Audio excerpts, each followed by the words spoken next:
Muy buenas tardes, tengan apreciables alumnas y alumnos. Es un placer para su servidora en esta ocasión dar inicio a la materia que nos ocupa a partir de la disertación del tema Sociedad, Estado y Derecho. Es importante que dentro del reconocimiento mismo de estos temas identifiquemos cuál es la importancia y la trascendencia dentro de la materia Teoría de la Constitución. Y primeramente, cuando nosotros hablamos acerca de lo que es la sociedad, vemos que parte de un producto cultural y por parte de esta razón específicamente hablamos del hombre, ¿no? Y hablamos de un producto cultural porque es específicamente el hombre a partir de que existe, pues que tiene que, por necesidad o por una cuestión nata, que asociarse o que interrelacionarse con las demás personas. Primero, vemos que lo hace siguiendo un sentido y un fin propio para hacer valiosas cosas o para actuar a través de un sentido o simplemente para su satisfacción o interacción humana, ¿no? Por ello se dice que el ser humano pues es la célula primordial del derecho. ¿Por qué? Porque hablamos de que el hombre es el principal individuo que a partir de su conducta y a partir de su comportamiento pues empieza a realizar actividades y esas actividades a través del derecho son aquellas que son otorgadas o permitidas y que son objeto de regulación y también existen aquellas que el Estado le limita o le restringe y que en consonancia si las realiza, pues también existen consecuencias de derecho.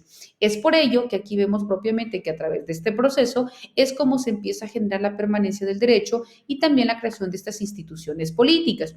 Cuando nosotros hablamos también propiamente del Estado, perdón, de la sociedad. En ese mismo sentido, vemos que la sociedad no es otra cuestión que un término que describe o que hace referencia a este grupo de individuos que están marcados a través de una cultura en común, que tienen elementos distintivos como un cierto folclore o criterios compartidos que pueden condicionar en un momento dado sus costumbres, un estilo de vida y que por tanto se relacionan entre sí dentro de un marco de una comunidad.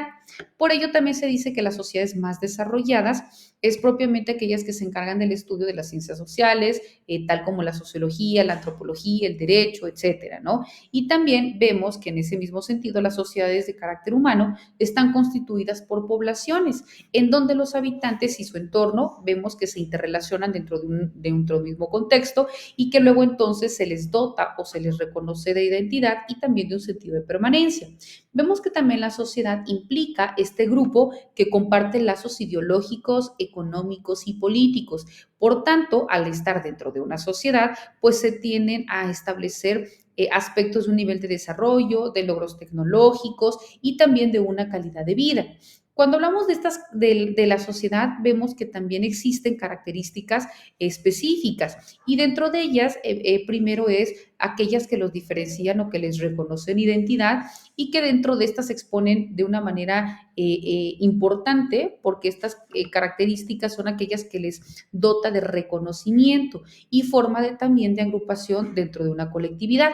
Vemos que también dentro de estas formas o bien orígenes de la sociedad, vemos que el ser humano, la sociedad existe desde que el hombre comienza a poblar el planeta, pero su forma de organización vemos que a lo largo de los años ha sufrido diferentes variaciones y por tanto la sociedad del hombre prehispánico se encontraba principalmente organizado de manera jerárquica, donde privilegiaba el poder del más fuerte, el poder era depositado en esta persona. Vemos que a partir de la antigua Grecia, pues la tendencia absolutista del poder empieza a modificarse y que ya empiezan a existir estos estancamientos inferiores de la sociedad en donde pueden otorgar esta importancia en la toma de decisiones a partir de la voz del pueblo, es decir, el poder del pueblo depositado en base a las necesidades sociales y que empieza a figurarse la normatividad de la democracia. Es propiamente en 1769 con la Revolución Francesa donde la organización social cambia de una forma radical en donde cualquier persona puede subir a un estancamiento, a un estamento superior dentro de una sociedad.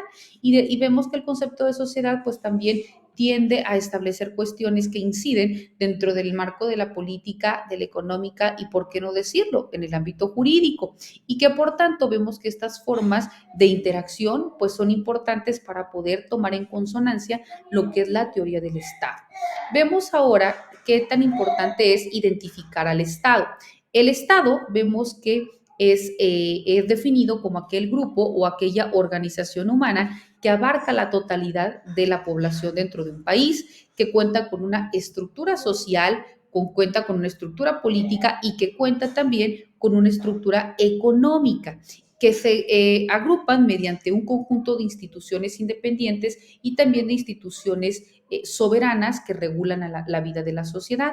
Es por ello que el Estado equivale a un conjunto de atribuciones, pero también de órganos públicos que constituyen el gobierno soberano de una nación y que en ocasiones también vemos que la denominación o el término Estado es utilizado para hacer referencia a una nación como un todo. Es por ello que los estados deben poder contar con capacidad dentro de 3 puntos. Primero, encontramos propiamente el reconocimiento mismo del Estado, pero como una entidad, ¿no? Entonces, vemos que estas formas específicas de reconocimiento pues empiezan a gestarse a partir de 3 elementos, ¿no? Primero, a través de la exteriorización del poder, a través de la institucionalización del poder y también a partir de la administración de una identidad colectiva. Cuando se habla de la exteriorización de su poder es cuando se logra el reconocimiento de los congéneres para la fuerza a través de esta obligatoriedad, ¿no? Cuando hablamos de la institucionalización del poder, es cuando se posee el poder, pero a partir de instituciones coercitivas que mantienen el orden y que consolidan los métodos de sucesión del poder político. Y cuando hablamos de una administración de identidad colectiva, vemos que los pobladores de un Estado deben sentirse como parte de un todo y también para poder lograr no solamente un Estado organizado, sino que también para poder agrupar esas propias individualidades o también esas propias familias y que por tanto den cabida a continuar con las tradiciones, con un relato funcional y con esta forma también de generar una vía o un reconocimiento como tal, ¿no? Vemos también que cuando nosotros hablamos de esta forma de reconocimiento del Estado, pues vemos que el Estado no ha sido el mismo desde su origen, ¿no? Sino que también ha estado, al igual que la sociedad, en una constante evolución y que han existido diferentes formas organizativas simples que van desde lo simple hasta lo complejo. Tal es el caso cuando hablábamos de la sociedad primitiva, del Estado primitivo, ¿no? El Estado feudal y propiamente lo que hoy en día, el Estado-nación, que es lo que hoy en día conforma nuestra sociedad y que vemos que se funda en el reconocimiento de la personalidad jurídica de cada uno y también en la aceptación de las interacciones de la entidad política y que también cuenta con una identidad autónoma del Estado. Por ello, cuando hablaban de Francisco Porrúa Pérez, hace mención acerca de aspectos importantes que dieron origen al Estado. Dentro de ellos empieza a ser una narrativa de los principales reconocimientos en todas partes del mundo. Pero vemos, apreciables alumnos, que estos y otros temas son los que vamos a identificar y vamos a abordar de manera pues muy particular dentro de cada una de nuestras cápsulas informativas, pero también dentro de cada una de nuestras sesiones. Es por ello que los invito a estar presentes o en su defecto a poder visualizar el contenido de nuestras cápsulas para que contribuyan en su proceso de enseñanza-aprendizaje. Que tengan excelente día. Hasta luego.